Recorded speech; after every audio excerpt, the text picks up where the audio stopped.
Imagine blaming somebody who wasn't born yet for your failures. You'd have my family in a nutshell. They've always been angry at me. They've always hated me.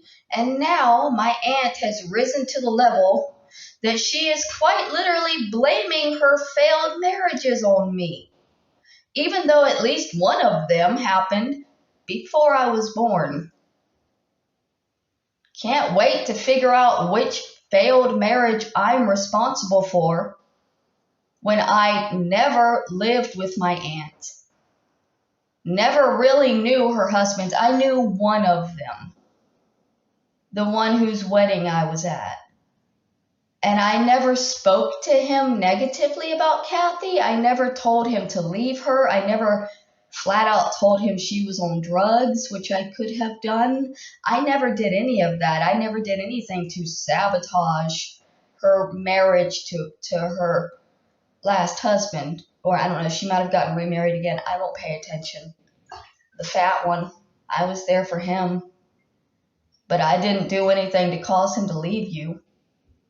And here's another thing I want to point out. While she's bragging that her divorce paper is going to prove what a horrible person I am, right? Her divorce papers, hers. Somehow they're going to show I'm terrible, right? This is more than just delusional. When I talked about my divorce, did I say Kathy caused it? Did I say anybody caused it other than the bad people that raised us and broke us and the people involved, which were me and him? It's not Kathy's fault I got divorced. It's not anybody's fault I got divorced. It was a mistake of a marriage, but it doesn't mean it was anybody's literal fault aside from me and my husband's. If you're pulling up your divorce papers and you're desperately searching for what the cause of the divorce was, it might be you. It might be you. There's only two people involved in a marriage, too.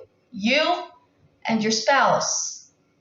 And if you're blaming somebody outside of those two people for your marital problems or failures, I'm promising you one of those two people was the problem. And I could probably narrow it down to one. And it's not me.